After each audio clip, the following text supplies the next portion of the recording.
12 ज्योतिर्लिंगों की तुम्हें कथा सुनाते हैं, पावन कथा सुनाते हैं। ज्योतिर्लिंग के रूप में शिव जहाँ पूजे जाते हैं, हम कथा सुनाते हैं। हम 12 ज्योतिर्लिंगों की तुम्हें कथा सुनाते हैं, पावन कथा सुनाते हैं। ज्योतिर्लिंग के रूप में शिव जहाँ पूजे जाते हैं, हम कथा सुनाते हैं। है शिव की अनोखी माया, ज्योतिर्लिंग रूप बनाया। है शिव की अनोखी माया, ज्योतिर्लिंग रूप बनाया। प्रिय भक्तजनों, आज हम आपको भगवान भोलेनाथ के 12 ज्योतिर्लिंगों की महिमा वर्णन एवं कथा सुनाएंगे कि भगवान भोलेनाथ के ये 12 ज्योतिर्लिंग कहाँ और कैसे बने। प्रिय भक्तों, भगवान भोलेनाथ अपने हर रूप में भक्तों पर कृपा करने वाले, जिनके दर्शन मात्र से ही भक्तों को मनवांछित वरदान मिलता है और पापों से मुक्ति मिलती है। तो आइए भक्तों, सुनते हैं 12 ज्योतिर्लिंगों की ये पावन कथा।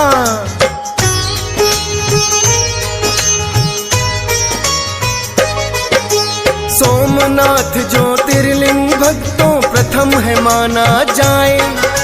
विश्व प्रसिद्ध ज्योतिर्लिंग भक्तों ये कहलाए। जो गुजरात के कठियावाड़ क्षेत्र में आता है और बड़ी ही पावन इस ज्योतिर्लिंग की गाथा है। दक्ष प्रजापति की थी भक्तों 84 कन्याएं, जिनमें से 27 को है चंद्रदेव ब्याहलाए। किंतु रोहिणी चंद्रदेव को अधिक प्रिय लगती है, बाकी पत्नियां उनके प्रेम के लिए तरसती हैं। सर्वाधिक वो प्रेम रोहिणी पर ही लुटाते हैं, पावन कथा सुनाते हैं। ज्योतिर्लिंग के रूप में शिव जहाँ पूजे जाते हैं, हम कथा सुनाते हैं। है शिव की अनोखी माया, ज्योतिर्लिंग रूप बनाया। है शिव की अनोखी माया, ज्योतिर्लिंग रूप बनाया। प्रिय भक्तजनों, क्योंकि चंद्रदेव सर्वाधिक प्रेम रोहिणी से ही करते थे, जिसके कारण उनकी अन्य पत्नियों को चंद्रदेव के प्रेम से वंचित रहना पड़ता था। उन्होंने अपने पिता दक्ष प्रजापति को ये बात बताई। दक्ष प्रजापति ने चंद्रदेव को अनेकों बार समझाया, किंतु चंद्रदेव तो रोहिणी के प्रेम में वशीभूत थे, जिसके कारण दक्ष प्रजापति की बातों का उन पर कोई असर नहीं हुआ। अंततः क्रुद्ध होकर दक्ष प्रजापति ने उन्हें क्षय रोगी होने का श्राप दे दिया। दक्ष प्रजापति के श्राप से चंद्रदेव तत्काल ही क्षयग्रस्त हो गए, जिसके कारण पृथ्वी पर सुधा शीतलता का वर्षण कार्य रुक गया। अब चंद्रदेव बड़े ही कष्ट में थे। उनकी प्रार्थना सुनकर इंद्रादि देवता तथा वशिष्ठादि ऋषिगण चंद्रदेव के उद्धार के लिए पितामह ब्रह्मा जी के पास आए। ब्रह्मा जी ने कहा कि चंद्रमा अपने शाप विमोचन के लिए अन्य देवों के साथ पवित्र प्रभास क्षेत्र में जाकर महामृत्युंजय शिव की आराधना करें, तो अवश्य ही शाप मुक्त हो जाएंगे।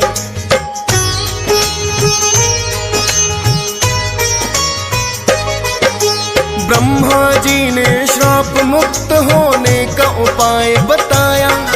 प्रभास क्षेत्र में चंद्रदेव ने आकर जिसे निभाया। 10 करोड़ महामृत्युंजय मंत्र किए हैं जाप, हो गए प्रसन्न भोलेनाथ और काट दिया है श्राप। बोले रक्षा दक्ष के वचनों की भी हो जाएगी, 15 दिनों तक घटे कला फिर बढ़ती जाएगी।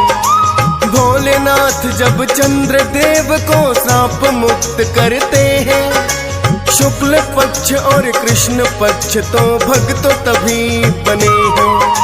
15 दिनों तक घटते फिर ये बढ़ते जाते हैं, पावन कथा सुनाते हैं। ज्योतिर्लिंग के रूप में शिव जहाँ पूजे जाते हैं, हम कथा सुनाते हैं। है शिव की अनोखी माया, ज्योतिर्लिंग रूप बनाया। है शिव की अनोखी माया, ज्योतिर्लिंग रूप बनाया।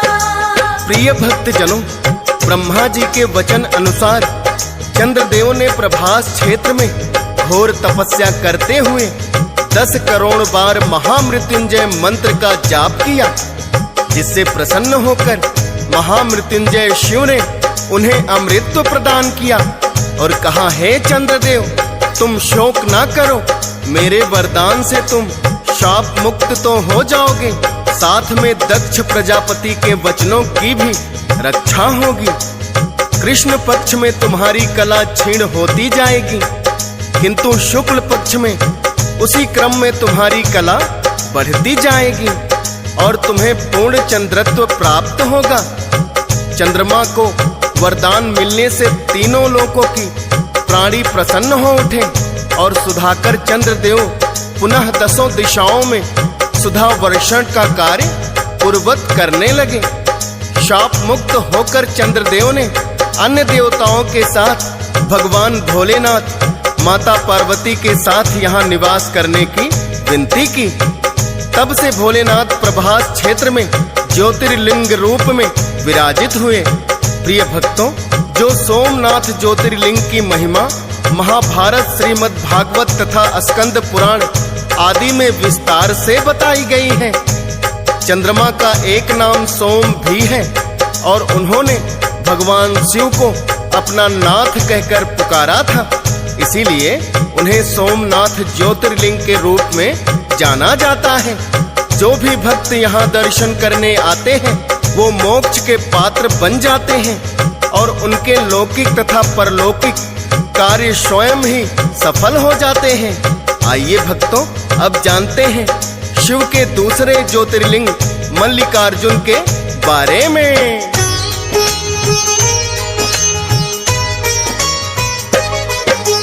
दूसरा ज्योतिर्लिंग तो भक्तों मल्लिकार्जुन है। मल्लिका माता पार्वती और शिव खुद अर्जुन है। श्रीशैल पर्वत पर भक्तों है ये पावन स्थान। महिमा वर्णन करते जिनकी अनेकों वेद पुराण। एक दिन कार्तिक जब माता पार्वती से है रूठे, उनसे रूठ कर पर्वत क्रौंच पे आकर वो बैठे। माता पार्वती और शिव उन्हें मनाने आए। मल्लिकार्जुन ज्योतिर्लिंग ओ तब है कहलाए। मल्लिका पुष्पों सर्वप्रथम पूजे ही जाते हैं, पावन कथा सुनाते हैं। ज्योतिर्लिंग के रूप में शिव जहाँ पूजे जाते हैं, हम कथा सुनाते हैं। है शिव की अनोखी माया, ज्योतिर्लिंग रूप बनाया। है शिव की अनोखी माया, ज्योतिर्लिंग रूप बनाया। प्रिय भक्तजनों, जब भगवान भोलेनाथ ने शिव, श्री गणेश और कार्तिक को पृथ्वी का चक्कर लगाने के लिए कहा, तो श्री गणेश ने अपने बुद्धि बल का प्रयोग करके भगवान भोलेनाथ और माता पार्वती की परिक्रमा कर दी, जिससे श्री गणेश को सर्वप्रथम पूजनीय का दर्जा मिला और उनका विवाह भी कर दिया गया। क्योंकि कार्तिक बड़े थे, वो चाहते थे कि उनका विवाह पहले हो। इसी कारण भगवान कार्तिक रुष्ट होकर यहाँ आ गए। पार्वती उन्हें मनाने आई और भोलेनाथ के साथ यहाँ ज्योतिर्लिंग के रूप में प्रकट हुए। सर्वप्रथम इनकी पूजा मल्लिका पुष्पों से हुई थी, इस कारण इन्हें मल्लिकार्जुन ज्योतिर्लिंग के नाम से जाना जाता है। प्रिय भक्तजनों, शिव जी का तीसरा ज्योतिर्लिंग महाकालेश्वर है, जो मध्य प्रदेश के उज्जैन नगर में पड़ता है। प्राचीन काल में दूषण नाम के दैत्य ने बड़ा ही उत्पात मचा रखा था। वो साधु संतों का काल बन गया था, जिसका संहार करने के लिए भोलेनाथ ने महाकाल के रूप में यहाँ दर्शन दिए।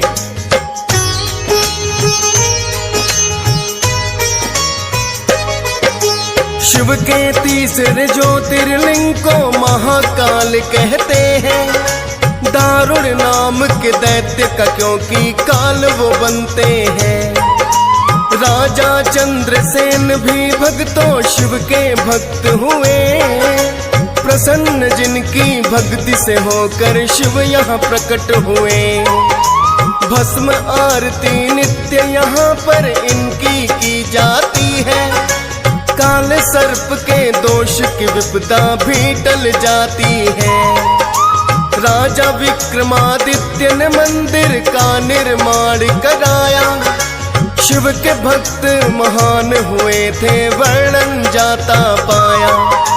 किस्मत वाले होते हैं जो दर्शन पाते हैं, पावन कथा सुनाते हैं। ज्योतिर्लिंग के रूप में शिव जहाँ पूजे जाते हैं, हम कथा सुनाते हैं। है शिव की अनोखी माया, ज्योतिर्लिंग रूप बनाया। है शिव की अनोखी माया, ज्योतिर्लिंग रूप बनाया। प्रिय भक्तजनों, शिव का चौथा ज्योतिर्लिंग ओमकारेश्वर कहलाता है, जो कि मध्य प्रदेश में पवित्र नर्मदा नदी के तट पर स्थित है।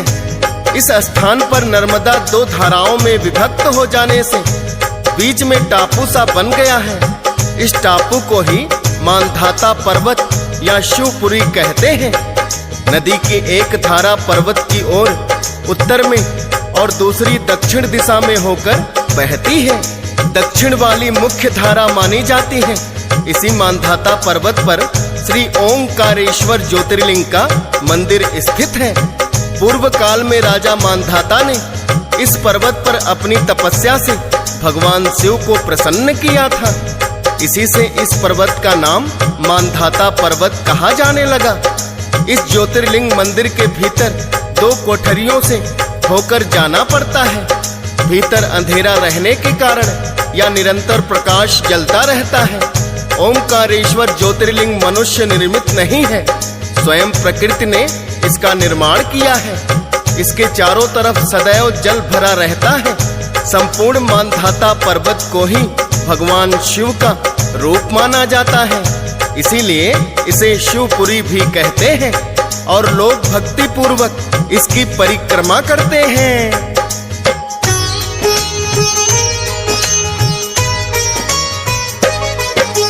ओमकारेश्वर ज्योतिर्लिंग की महिमा है न्यारी। कार्तिक पूर्णिमा के दिन लगता मेला यहाँ भारी। वैसे तो कुल दो ज्योतिर्लिंग यहाँ प्रकटे हैं, अमलेश्वर और ओंकारेश्वर जिनको कहते हैं। दो ज्योतिर्लिंग हैं किंतु इन्हें एक ही माना जाता। जो भी दर्शन करता है वो मन वांछित फल पाता। ओंकारेश्वर ज्योतिर्लिंग में अद्भुत शक्ति है। अर्थ धर्म और काम मोक्ष की होती प्राप्ति है। दर्शन कर भक्तों के भाग्योदय हो जाते हैं, पावन कथा सुनाते हैं। ज्योतिर्लिंग के रूप में शिव जहाँ पूजे जाते हैं, हम कथा सुनाते हैं। है शिव की अनोखी माया, ज्योतिर्लिंग रूप बनाया। है शिव की अनोखी माया, ज्योतिर्लिंग रूप बनाया। प्रिय भक्तजनों, भगवान भोलेनाथ के पांचवें ज्योतिर्लिंग को केदारेश्वर कहते हैं। यहाँ ज्योतिर्लिंग पर्वतराज हिमालय की केदारनाथ चोटी पर स्थित है। पुराणों एवं शास्त्रों में श्री केदारेश्वर ज्योतिर्लिंग की महिमा का वर्णन बारंबार किया गया है। चोटी के पूर्व में अलकनंदा के तट पर बद्रीनाथ परम प्रसिद्ध मंदिर है। केदारेश्वर महादेव का मंदिर अपने स्वरूप से ही हमें धर्म और अध्यात्म की ओर बढ़ने का संदेश देता है। इस पावन स्थान को विष्णु स्वरूप नर और नारायण की तपस्या का स्थान कहा जाता है, जहां नर और नारायण ने हजारों वर्षों तक निराहार रहकर एक पांव पर खड़े होकर शिव की तपस्या की थी, जिससे उनकी चर्चा तीनों लोकों में होने लगी थी। ऋषि मुनि यक्ष गंधर्व सभी उनकी साधना और संयम की प्रशंसा करने लगे।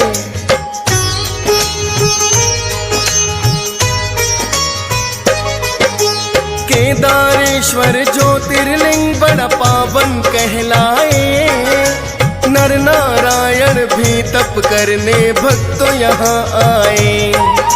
भोलेनाथ उनकी भक्ति से प्रसन्न हो गए हैं, साक्षात ही दर्शन नर नारायण को दिए हैं। नर नारायण को विष्णु अवतार ही माना जाए, जो इस रूप भोलेनाथ की भक्ति करने आए। भोलेनाथ से उन्होंने ही ये मांगा है वरदान, भक्तों के कल्याण को भोले यहाँ रहो विद्यमान। केदारेश्वर ज्योतिर्लिंग तब वो बन जाते हैं, पावन कथा सुनाते हैं। ज्योतिर्लिंग के रूप में शिव जहाँ पूजे जाते हैं, हम कथा सुनाते हैं। है शिव की अनोखी माया, ज्योतिर्लिंग रूप बनाया। है शिव की अनोखी माया, ज्योतिर्लिंग रूप बनाया। प्रिय भक्तजनों, भगवान भोलेनाथ का छठवां ज्योतिर्लिंग भीमा शंकर है, जो कि पुणे से 100 किलोमीटर की दूरी पर सह्याद्री पहाड़ी पर स्थित है। शिव पुराण में वर्णित कथा के अनुसार प्राचीन काल में भीम नामक एक महाबलशाली राक्षस था, जो कामरूप प्रदेश में अपनी मां के साथ रहता था। वो लंकापति रावण के छोटे भाई कुंभकर्ण का पुत्र था, किंतु उसने अपने पिता को कभी नहीं देखा था, क्योंकि भगवान श्री राम ने उसके गर्भ में रहते हुए ही उसके पिता कुंभकर्ण का वध कर दिया था। जब भीम ने श्री राम द्वारा अपने पिता के वध के बारे में सुना तो वो अत्यंत ही क्रोधित हुआ और भगवान विष्णु से प्रतिकार लेने की मन में ठान ली। 1000 वर्ष तक ब्रह्मा जी की कठिन तपस्या के पश्चात उसने तीनों लोकों पर विजय प्राप्त करने का वरदान प्राप्त कर लिया। इसके पश्चात वह तीनों लोकों पर राज करने लगा और सभी पर अत्याचार करने लगा। उसके अत्याचारों से दुखी होकर सभी देवतागण भगवान भोलेनाथ के शरण में आए और कहने लगे,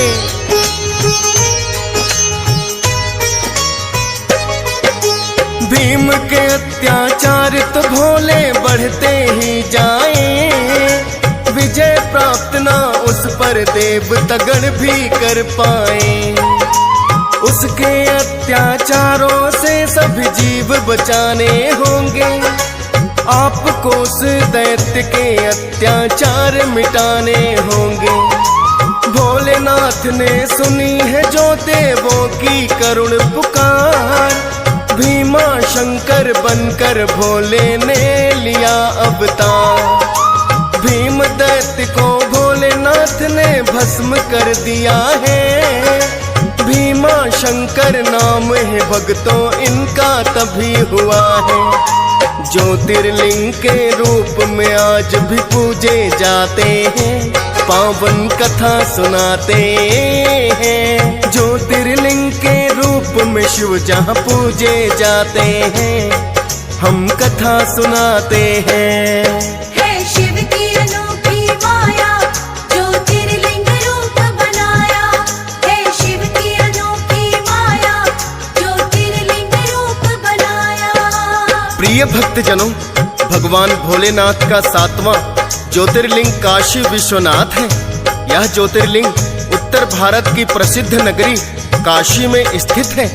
कहते हैं इस नगरी का प्रलय काल में भी लोप नहीं होता, क्योंकि शिव ने अपने त्रिशूल पर काशी को धारण किया है। भगवान विष्णु ने स्वयं इसी स्थान पर सृष्टि की कामना से भोलेनाथ की तपस्या की थी।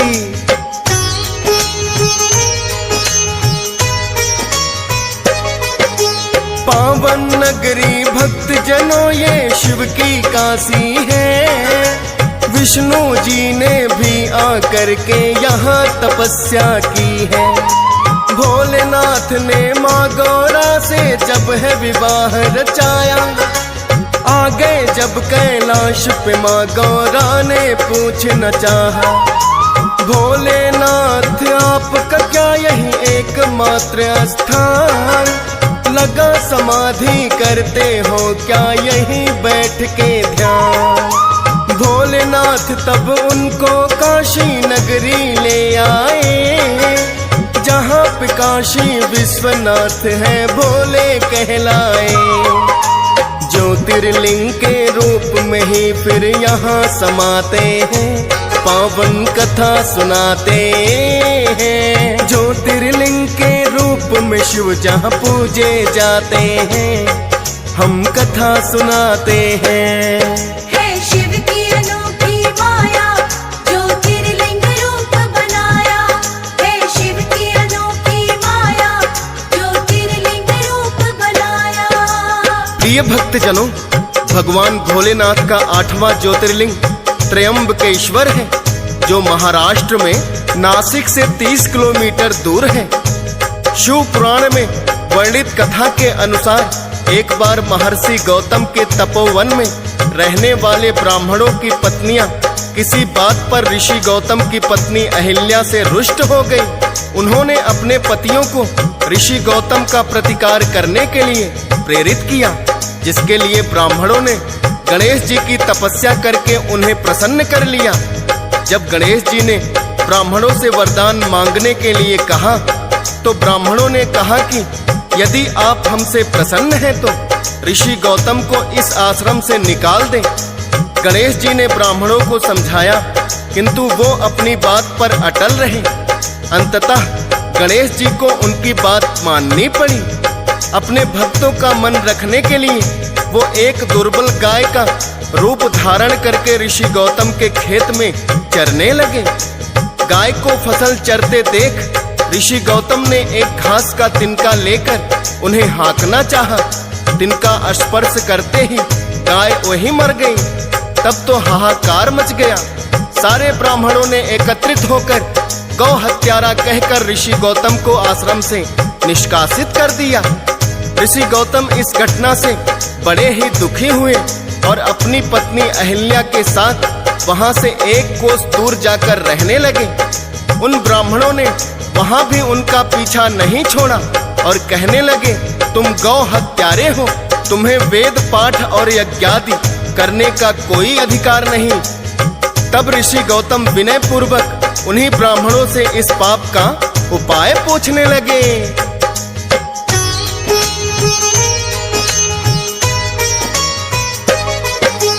पूछने पर ब्राह्मणों ने ऋषि गौतम से ये कहा है, 3 बार इस पृथ्वी की करनी परिक्रमा है और सभी को बताना है मैं हूँ गौ हत्यारा।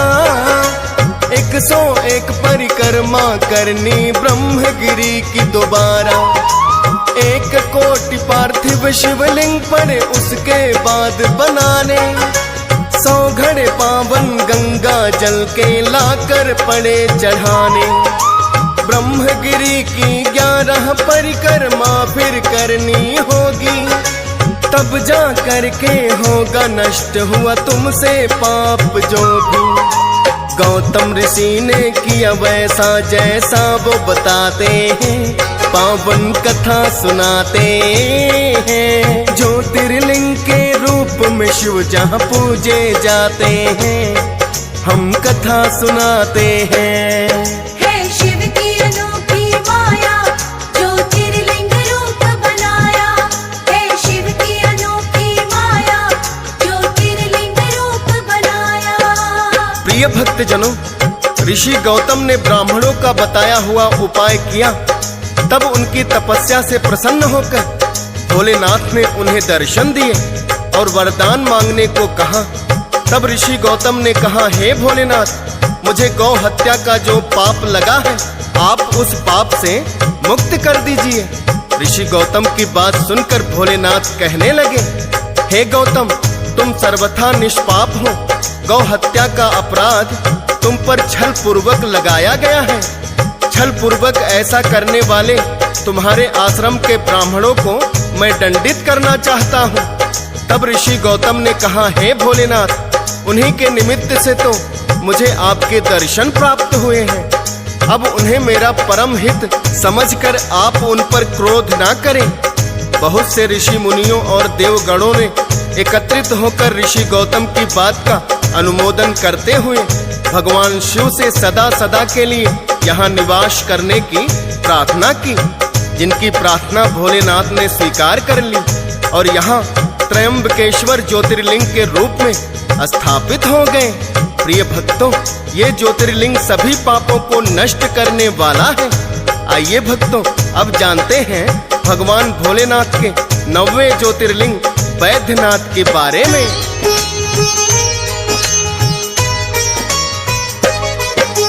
भोलेनाथ की कठिन तपस्या रावण ने की है, अपने 9 शीशों की भी उन्हें बलि चढ़ा दी है। 10वां शीश जो रावण भोलेनाथ को लगे चढ़ाने, रोक दिया है भोलेनाथ ने और विनती भी माने। मांगा जो वरदान तो लंका पति रावण ने कहा, भोलेनाथ मेरे संग में चलना होगा आपको लंका। भोलेनाथ लगे कहने के मैं लंका तो चलूंगा, किंतु बीच में मैं स्थापित वहीं तो रहूंगा। भोलेनाथ की शर्त को रावण मान ही जाते हैं, पावन कथा सुनाते हैं। ज्योतिर्लिंग के रूप में शिव जहाँ पूजे जाते हैं, हम कथा सुनाते हैं। है शिव की अनोखी माया, ज्योतिर्लिंग रूप बनाया। है शिव की अनोखी माया, ज्योतिर्लिंग रूप बनाया। प्रिय भक्तजनों, भोलेनाथ ने रावण की भक्ति से प्रसन्न होकर उनके साथ लंका आने को तैयार हो गए, किंतु उन्होंने एक शर्त रखी कि यदि तुमने मुझे कहीं बीच में रख दिया तो उठा नहीं पाओगे। रावण ने भोलेनाथ की शर्त मान ली और फिर लंकापति रावण शिवलिंग को उठाकर लंका की ओर चल दिया। इधर इंद्रादि देवों ने निश्चय किया कि ऐसा कोई उपाय करें जिससे रावण भोलेनाथ को लंका ना ले जा पाए। तब वरुण देव ने वायुदेव की सहायता से रावण के उदर में प्रवेश कर दिया।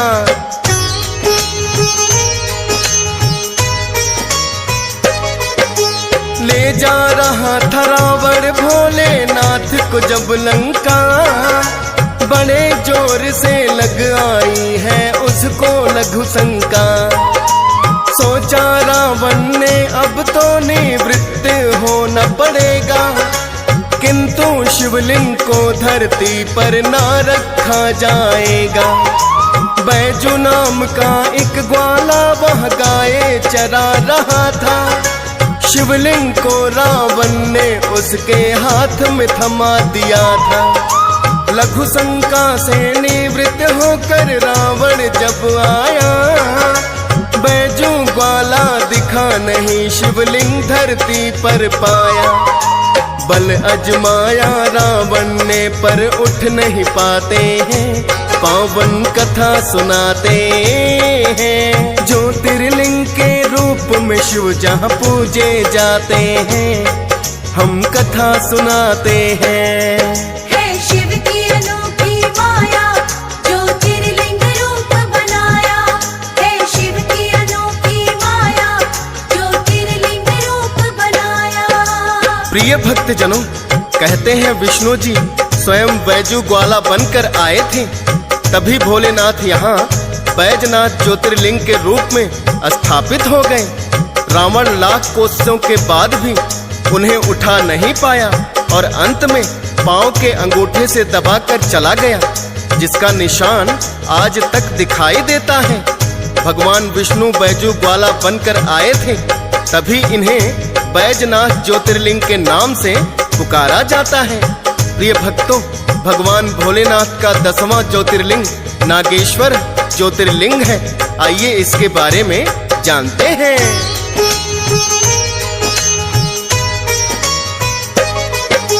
सुप्रिय नाम का ब्राह्मण भक्तों शिव भक्त एक हुआ, जिसने सच्ची भक्ति करके शिव को प्रसन्न किया। दारुक नामक दानव एक दिन फिर तो वहां आया, क्रोधित होकर सुप्रिय को जिसने बंदी है बनाया। क्योंकि दारुक शिव भक्तों को देखना चाहता है, सुप्रिय को भी इसीलिए वो बंदी बनाता है।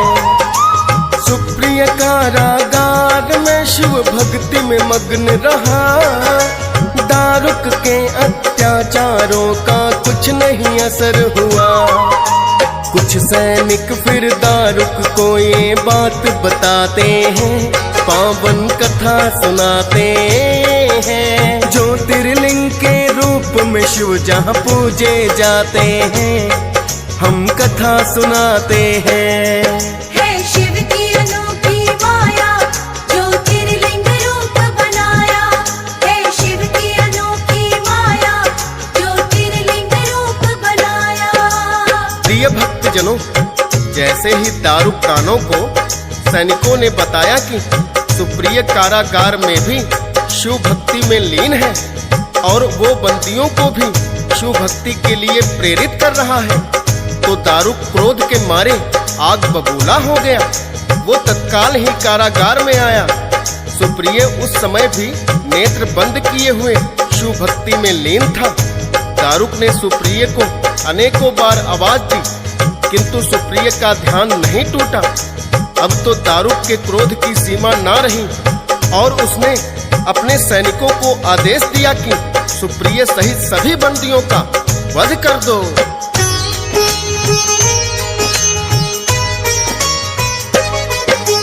अस्त्र शस्त्र लेकर सैनिक जो कारागार में आए, सुप्रिय ब्राह्मण तब भी बैठा शिव का ध्यान लगाए।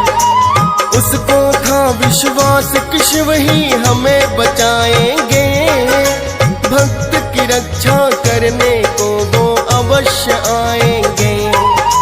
भोलेनाथ ने सुप्रिय की सुनी पुकार है, लगी चमकने उजियारे से कारागार है। एक ऊंचे सिंहासन पर ज्योतिर्लिंग रूप बनाकर प्रकट हो भोलेनाथ ही कारागार में आ गए।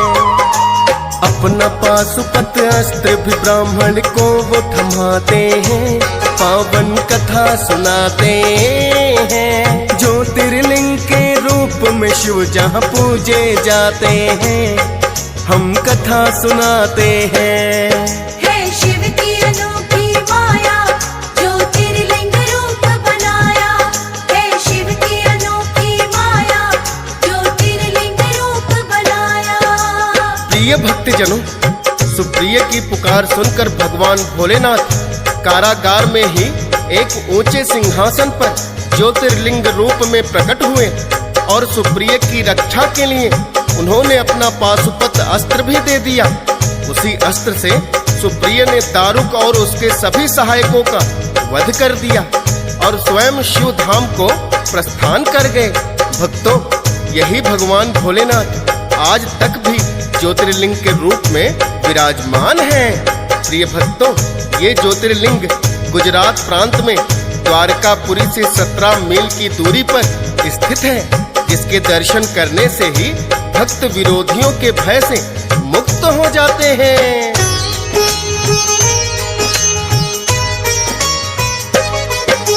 शिव का गिरहवा ज्योतिर्लिंग तो रामेश्वर कहलाए। श्री राम जिसे स्वयं ही अपने हाथों से है बनाए। श्री राम जब जाने लगे लंका पे चढ़ाई करने, कर शिवलिंग निर्माण लगे भोले का नाम सिमरने। भोलेनाथ ने दर्शन देकर उन्हें कृतार्थ किया, लंका विजय का आशीर्वाद भी प्रभु राम को दिया। लंका विजय कर श्री राम फिर लौट के जो आए, आकर फिर से आशीर्वाद वो भोलेनाथ का पाए। राम ने किया निर्माण तो रामेश्वर ही बुलाते हैं, पावन कथा सुनाते हैं। ज्योतिर्लिंग के रूप में शिव जहाँ पूजे जाते हैं, हम कथा सुनाते हैं। है शिव की अनोखी माया, ज्योतिर्लिंग रूप बनाया।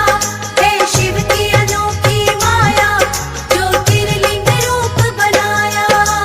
प्रिय भक्तजनों, कहते हैं प्रभु राम ने लंका नगरी पर चढ़ाई करने से पहले सागर तट पर बालू का शिवलिंग बनाकर उनका आशीर्वाद प्राप्त किया था। यही ज्योतिर्लिंग रामेश्वर ज्योतिर्लिंग के नाम से जाना जाता है, जिसके दर्शन करने से भक्तों को शत्रु पर विजय प्राप्ति की शक्ति मिलती है। प्रिय भक्तों, भगवान भोलेनाथ का 12वां ज्योतिर्लिंग है श्री घुस्मेश्वर, जिसे घृष्णेश्वर भी कहा जाता है। ये पावन ज्योतिर्लिंग महाराष्ट्र के दौलताबाद से 12 मील की दूरी पर वेरुल नामक गांव में स्थित है। इस ज्योतिर्लिंग के विषय में पुराणों में कथा वर्णित है कि देवगिरी पर्वत के निकट सुधर्मा नाम का एक अत्यंत तेजस्वी व तपोनिष्ठ ब्राह्मण रहता था। उसकी पत्नी का नाम सुदेहा था। अनेकों वर्षों तक ब्राह्मण दंपत्ति को संतान नहीं हुई। ज्योतिष गणना से पता चला कि सुदेहा गर्भ से संतान उत्पत्ति का योग नहीं है, किंतु सुदेहा संतान की बड़ी ही इच्छुक थी।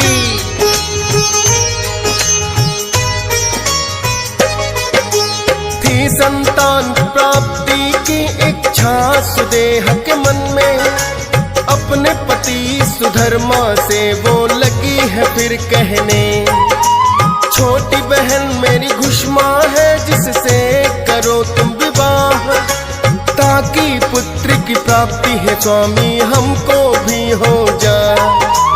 बिना पुत्र के कहते हैं कि मोक्ष नहीं मिलता है, अपनी बहन को घर ले आऊं मन मेरा कहता है।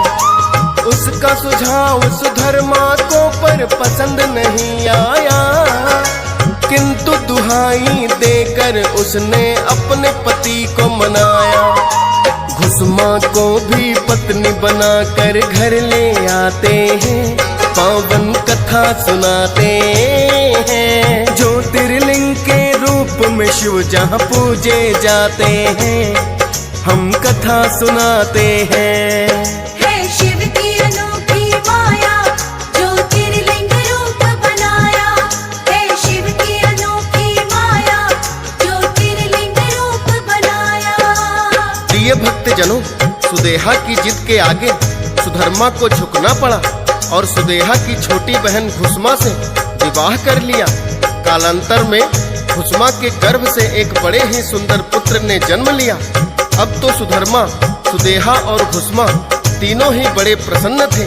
घुस्मा अत्यंत विनीत और सदाचारिणी थी और शिव की अनन्य भक्ता थी। वो प्रतिदिन 100 पार्थिव शिवलिंग बनाकर सच्ची निष्ठा से उनका पूजन करती थी और पूजा के पश्चात सभी शिवलिंगों को एक तालाब में विसर्जित कर देती। ऐसे करते करते उसे अनेकों वर्ष बीत चुके थे। अब तो घुस्मा का पुत्र भी बड़ा हो चुका था। सब कुछ बिल्कुल सही चल रहा था कि एक दिन अचानक सुदेहा की मति पलट गई।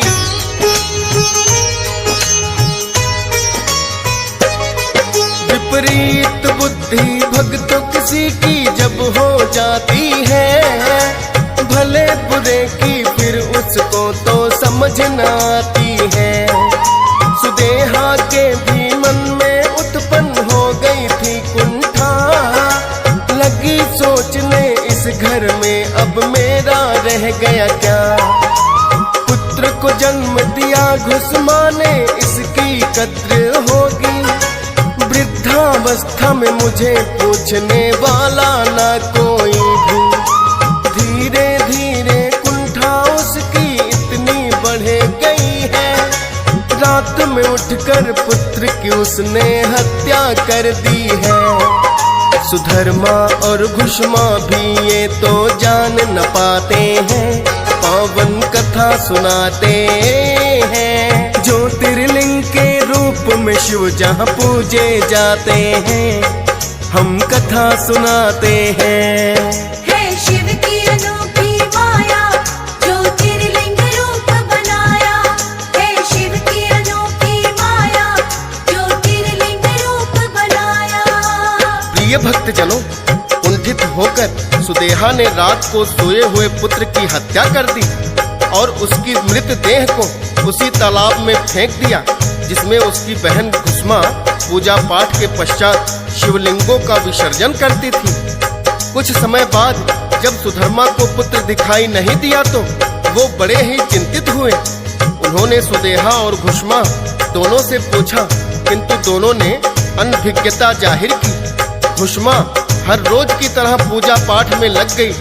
उसने 100 पार्थिव शिवलिंग बनाए, विधि विधान से पूजन किया और पूजन के पश्चात जब विसर्जन के लिए गई तो तालाब से उसका पुत्र जीवित निकलकर उनके सामने आ गया और सदा की तरह उसने अपनी माता के चरणों में प्रणाम किया। जैसे ही घुष्मा ने शिवलिंग तालाब में विसर्जित किए, भगवान भोलेनाथ ने प्रकट होकर उन्हें सच्चाई से अवगत कराया।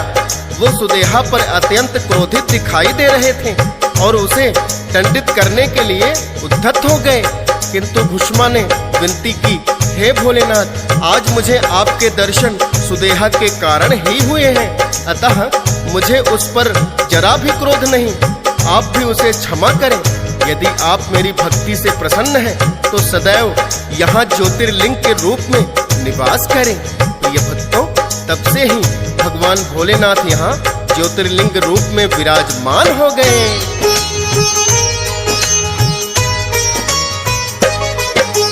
घुष्मा की विनती पर भोलेनाथ यहाँ आए। घुष्मेश्वर ज्योतिर्लिंग भक्तों तब ही बोला जाए, जिनके दर्शन से होता सदा भक्तों का कल्याण। शिव के 12 ज्योतिर्लिंगों का है यही बखान। ज्योतिर्लिंग के रूप में भोले भक्तों जहाँ विद्यमान, अपने भक्तों को देते हैं मुँह मांगा वरदान। DS पाल ने भक्तों कर दिया कथा का वर्णन है, शिव के चरणों करता नमन सदा हंस राज रलहन है। और कथाएं फौजी सुरेश से ही लिखवाते हैं, पावन कथा सुनाते हैं। ज्योतिर्लिंग के रूप में शिव जहाँ पूजे जाते हैं, हम कथा सुनाते हैं। है शिव की अनोखी माया, ज्योतिर्लिंग रूप बनाया। है शिव की अनोखी माया, ज्योतिर्लिंग रूप बनाया। Like, share and subscribe.